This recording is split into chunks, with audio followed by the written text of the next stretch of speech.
Hello guys, এই দিন আমরা দুইজন টুমটুম করে চলে গিয়েছিলাম মোহাম্মদপুরের নূরজাহান রোড দেশীয় দই ঘরে। তো সেখানে যে দেখলাম ভ্যারাইটিস আইটেম। এখানে আছে সরা দই, সুগার ফ্রি দই, হাড়ি দই, রসগোল্লা, বালুশাই। তারপর এদের সিগনেচার আইটেম বলতে সেটা হচ্ছে এই যে গোলাপ জামুন। চাইলে আপনারা এখানে বসে দই চিড়াও খেতে পারেন। তাছাড়া এখানে আছে আরো বিভিন্ন ধরনের মিষ্টি আইটেম আছে, ইলশে পেটি, তারপর মাওয়া লাড্ডু, তারপর হচ্ছে জাফরানি লাড্ডু, আর পাশে যেটা আছে ওইটার নাম আমার ঠিক মনে নাই, যাক বাদ দেন ওটা।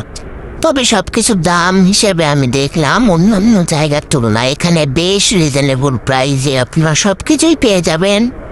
আমরা তাদের সিগনেচার আইটেম গোলাপ জামুন, সরা দই, তাছাড়া বালুশাই মিষ্টি ট্রাই করছিলাম। চাইলে আপনারা ট্রাই করে দেখতে পারেন। আজকের মতন টাটা, বাই বাই।